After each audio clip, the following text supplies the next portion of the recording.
Well, number one, this was about getting more kids to play the game. Now, I definitely think this is an easy exhibition format, no doubt, because it keeps the score close. The score keeps on moving, and from that standpoint, I think it's a very nice format. For me now personally, I didn't have to adjust much mentally to the format. It feels like I've played it before in the past, even though I've never even come close to playing something like this. And I enjoyed it, Now, is there a future for it? I mean, we've tried the let thing. We've tried that in Challengers for 3 months as a test. Didn't go down that well with the guys because the nets are too different all around. I don't know how to explain. The no ad, we have it is within the doubles, so I've played that before. And then the tiebreaker, to me, we haven't spoken about it on court, but I thought that was actually most intense. We played tonight, and I feel like tiebreaker is over in a hurry when you got your first mini break. So I think that's the biggest change for me almost. And, then I like the best of 5 format to 4. I like the idea of that because every point's more important. And it's hard to get back from a break, so you feel like you go more often into 4 or 5 sets most likely, and it keeps it close. But I liked it overall. I think it's a good thing, but the idea really is to having more kids play the game. They already do it here in Australia, and we hope for this to maybe really kick it off now. Debbie's playing for an grandstand. Can you think of any ways you'd like to tweak it? Just any thoughts on possible modifications? Not really. I think within Exos you can try all sorts of things, and see if it sticks. The beauty of our game, to some extent, is not to know if you're going to be on court for 45 minutes or for 3 hours. I know sometimes that's hard for TV because in soccer or in other sports we know exactly how long you're going to be playing. You beat the clock and you're fine. In tennis you got to run over the finish line. You got to get there by hitting a winner or pushing your opponent to not hang with you anymore. So I have no ideas. I'm out of ideas. No, I don't have any. Obviously we changed. There was a lot of changes for us tonight in terms of in a singles match. Backing up exactly what Roger said, though, it's about getting more people playing the game. And that's why it's obviously fantastic that Roger's been here tonight to do it in Australia as well, to launch this. And especially in Sydney, in one of the biggest cities in Australia, obviously. And, we need more players playing in Sydney. So it's not just the juniors, social tennis as well, and people talking about tennis, which is a big thing. And, at local clubs we can get this because, they can play, 2 sets of this faster format as well. And it doesn't take so much time out of their day. So I think that's the biggest positive with it. As an Australian, you've seen what 2020 has done for cricket. Yeah. Could you see a future for this in tennis where it doesn't in any way replace Grand Slams running, but exists alongside them?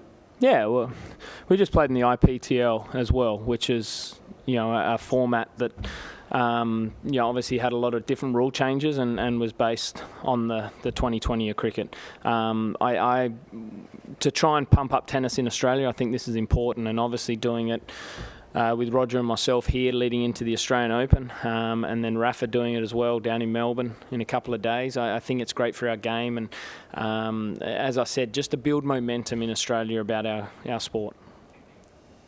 Roger, do you think maybe perhaps this style of format may be more advantageous for the big serving guys because they can bang down a few games really quickly and all of a sudden it's full games? Maybe.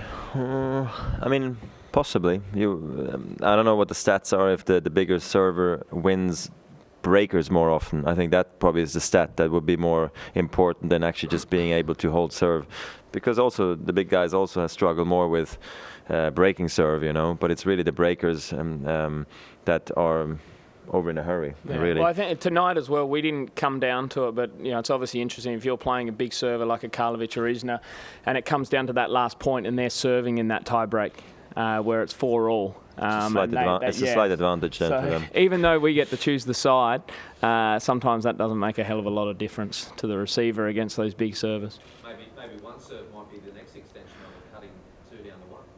You could possibly. Obviously, there's been talk about that for a long time. One serve and a whole lot of different stuff.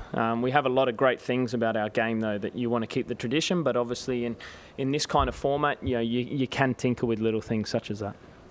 Roger, you spoke on before about keeping the older guys in the game. Do you think something like this to keep the older guys playing longer is shorter matches, longevity? Do you think that will keep some guys in the game a little bit longer? Well, I think we see it in the doubles a little bit. Was the no-ad scoring and the super breaker in the third. It seems like the doubles guys are staying, hanging around for longer.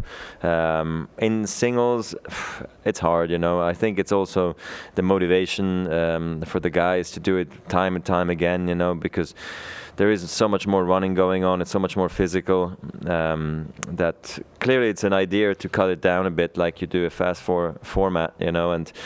Because then if you go into the match, you kind of know the maximum length of the match is probably going to be an hour 45, it seems like.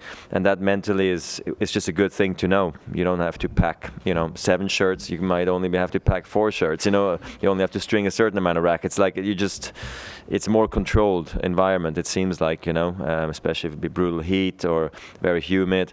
And that could possibly keep guys in the game for a little bit longer. But I still believe in the future we'll see plenty of best of 5 set matches.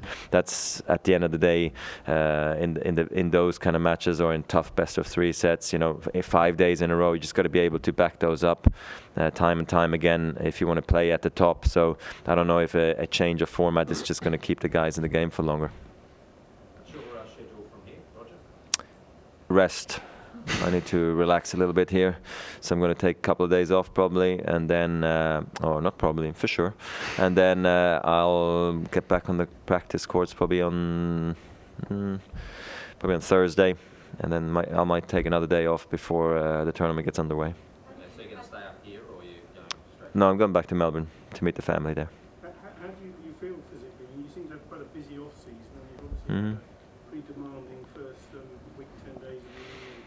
Yeah, the off-season didn't feel like an off-season, to be quite honest. I'm not saying that to joke around in any way. I only had 8 days off. I went back into practice, went to India. It was like 1.5 days, 2 days. Went back to practice. Practice with Tanasi in Dubai. Went to Switzerland, played the charity match there with Stan from my foundation on the 21st. Had Christmas at home, which was so nice. And then came back to Dubai, practiced there with Gofa, and then came here. So it was a bit of everything, a bit of exo, a bit of practice, a bit of relaxation, and then right away Brisbane. So basically my year end comes after the Australian Open, which I can't wait to come around, but I can wait for another 3 weeks. So we'll see how it goes. Does it feel like that? It feels exactly like that. Yeah, the year end to me seems after the Australian Open.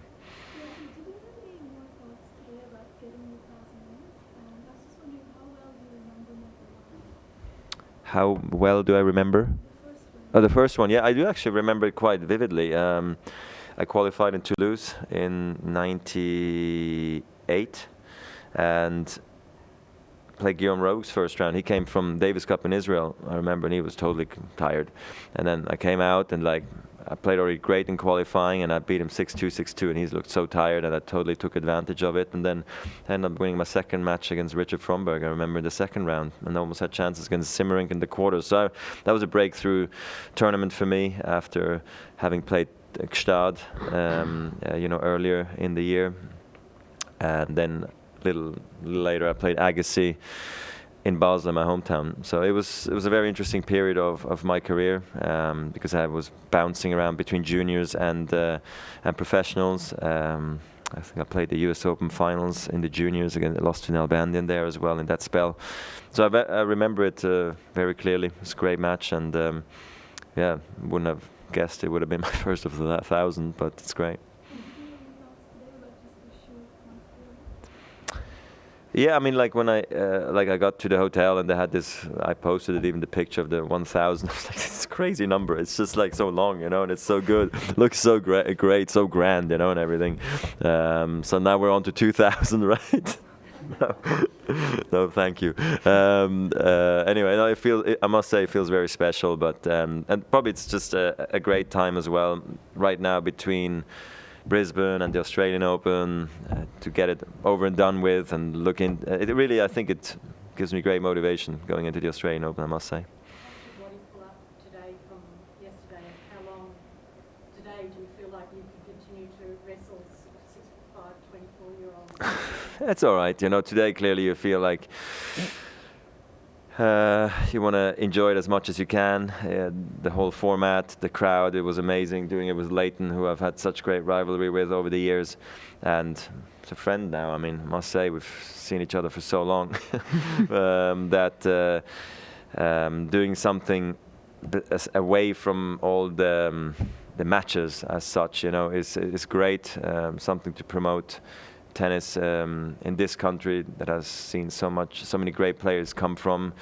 Can't even keep count anymore. We don't have something like this in Switzerland, so I can't even really relate to the whole thing, even though I'm very much aware of its history here in Australia, and Lleyton's part of that. So for me to be a player in this format and in this evening has been very nice. But clearly I'm hurting, you know, from the last 4 matches and last week. And usually after finals and the 1,000 matches, you're like, oh, that feels good, you know. And then next day, bang, you got to come on court and play Lleyton. It's not so easy, but that's why I'm really looking forward to rest now. And it's most important for me to recover now rather than actually practicing and trying to feel better, because the game's there, and I'm feeling really good right now. Jimmy and Ivan, and just what it would mean to try and track them down. But your memories of those guys on the tour?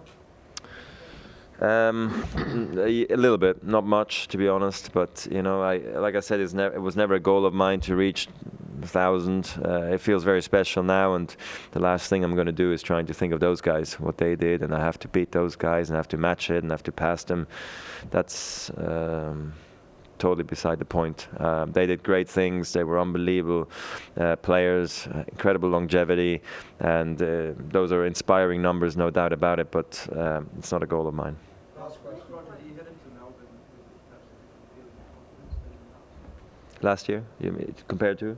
Compared to the past. Well, every year has been different, clearly, but usually I played great at the Australian Open. I think I've been doing 10 semis now in a row or something at the Australian Open, so I don't recall every single feeling I had the eve of the tournament, but usually I felt pretty good and confident going in, because I had always good finishes to the seasons very often. Last year was different just because I came off a tough 13, had a new racket, Stefan Edberg joined the team, at the back and everything, and at the end actually I played much better than I thought I could and would, so I feel better going into the tournament this year, but that doesn't mean a thing. It all starts from scratch for all of the guys. Can I get a quick one about the new format? Do you think it's value for money for the general public? I went out and got a beer and 2 stats and over, so what are your thoughts on that? Should have gone for a beer. Should have stayed. I mean, I don't think it was that fast, to be honest. You know? I mean, how long did we play? For almost 1.5 hours. So that's I think the average tennis match is probably going to take you an hour 15. You know, maybe even an hour 10, depending on how quick you play in between points. I like the 5-hour matches, though. You like them every single time? Every time. I like them too until I wake up the next day. No. Ask a very quick one, like just about your final one about your preparations. Are you happy? You know, obviously first round loss up in Brisbane, relatively quick match here. Where to from for you on to Adelaide? Are you generally happy with how things have gone so far? Yeah, no, I've spent a few days down in Melbourne hitting a Rod Laver Arena, so I was, I was obviously disappointing with Brisbane, but I'm actually happy with my ball striking, to tell you the truth. Brisbane was just awkward. It's only one word to describe it. And so, for me, I thought I played really well in the doubles in Brisbane as well with Gooch, and I would have liked to have got some more matches, but it was a good hit out tonight, and I'm really happy to be playing Thomas Burditch down in Adelaide. Obviously my hometown, and going back there and where it all started for me on Wednesday night. So I'm excited about that, and then get to Melbourne on Thursday, and that's where it all starts as well.